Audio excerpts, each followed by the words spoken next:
दोस्तों, आज मेरे पास है जालिम मांगा, जो कि बुलसाई प्रेस और कॉमिक्स अड्डा की तरफ से हाल ही में प्रकाशित की गई है। ये किसी भी इंडियन पब्लिशर की तरफ से आई पहली वन शॉट मांगा है। साथ ही ऐसा पहली बार हुआ है कि किसी पब्लिशर ने मांगा को हिंदी में भी रिलीज़ किया है।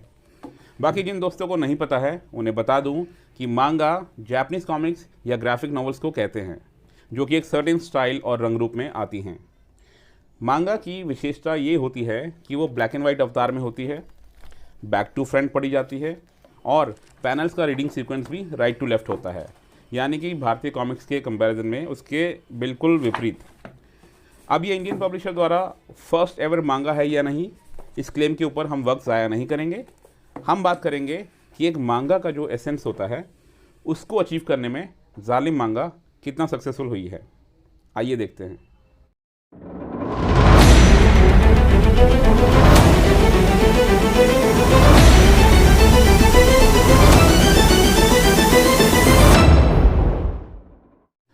तो चलिए पहले इस मांगा की रूपरेखा देख लेते हैं।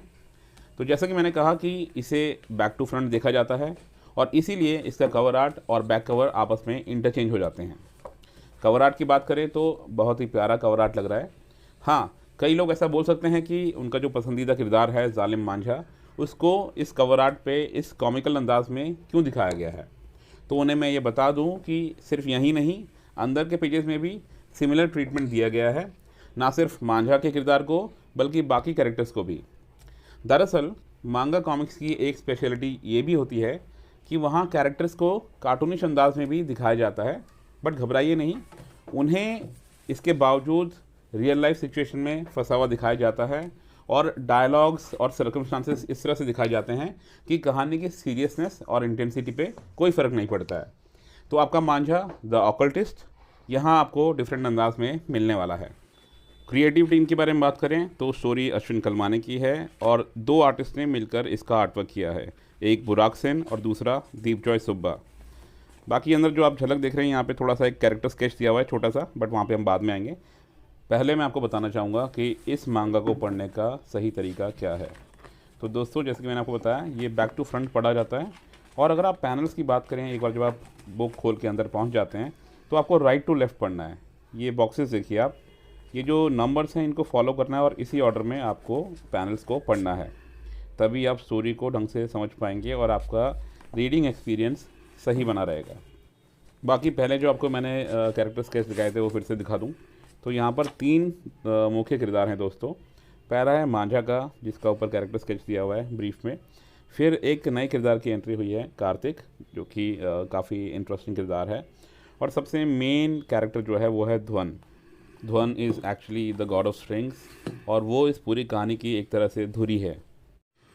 राइटर अश्विन कलमाने ने जालिम मांगा को लिखा है। वैसे तो किरदार का नाम जालिम मांझा है, बट चूँकि ये पहली मांगा है और मांझा इसमें मेन किरदार है तो थोड़ा सा वर्ड प्ले कर दिया गया है। एनीवे, कहानी की बात करते हैं। राइटर अश्विन बाबू ने प्लॉट बड़ा ही इंटरेस्टिंग लिखा है। एक गॉड ऑफ स्ट्रिंग्स होता है जो शापित होकर धरती पर आ गिरता है और श्राप के अनुसार उसे पूरे 2 दिन यहाँ धरती पर गुजारने हैं, वो भी एक साधारण मनुष्य के रूप में।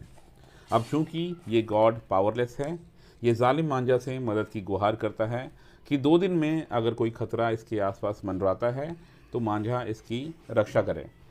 मांझा शुरुआत में थोड़ा झिझकते हुए इसकी रिक्वेस्ट मान लेता है।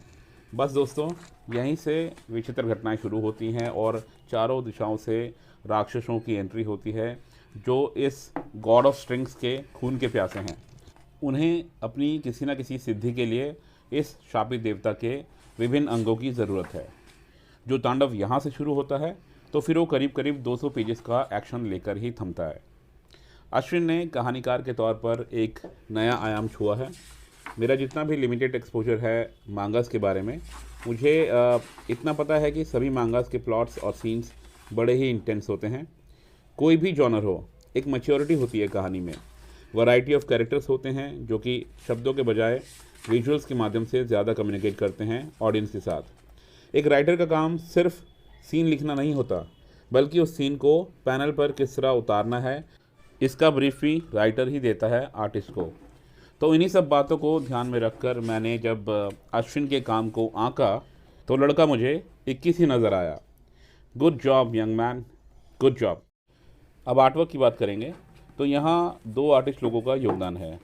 बुराक सेन जिन्होंने फर्स्ट 50 पेजेस ड्रॉ किए हैं और दीपजॉय सुब्बा जिन्होंने बाकी की बुक ड्रॉ करी है। पहले बुराक की बात करेंगे। बहुत ही प्रॉमिसिंग आर्टिस्ट हैं। 50 पेजेस में भी बुराक ने अपनी जो रेंज दिखाई है वो तारीफ़ के काबिल है।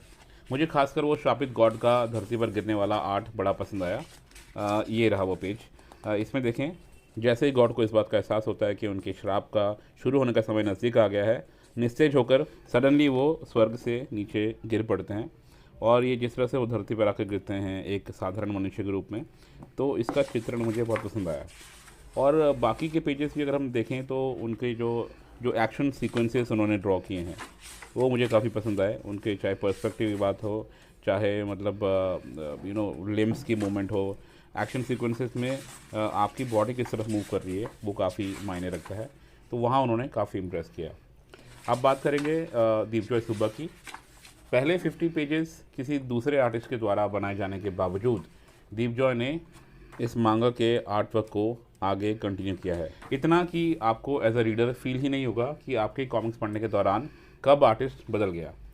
और ये सब उन्होंने एक कलाकार के तौर पे उनका जो खुद का एसेंस है उसको खोई भी ना किया है।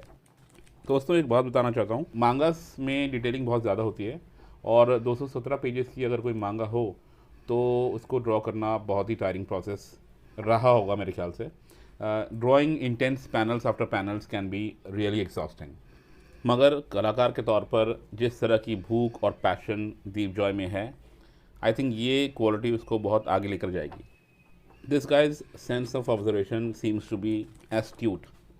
He draws anything and everything that he sees around him. I think it's a great quality. Talking of Zalim manga, Burak and Dipjoy have made it special for all of us in so many ways. Thank you guys. Thank you for putting up a great show. बाकी दोस्तों आगे बढ़ने से पहले मैं आपको बताना चाहता हूँ कि आप लोगों के लिए इस मांगा में एक छोटा सा सरप्राइज़ वेट कर रहा है और वो है ये एक बोनस स्टोरी आपका वेट करेगी towards the end of this मांगा। और ये बोनस स्टोरी भी 34 पेजेस की है, तो मतलब आपको एक एक्स्ट्रा कहानी पढ़ने देखने को मिलेगी। दोस्तों, reading Zalim manga has been an absolute delight for me. It scores really well on all aspects.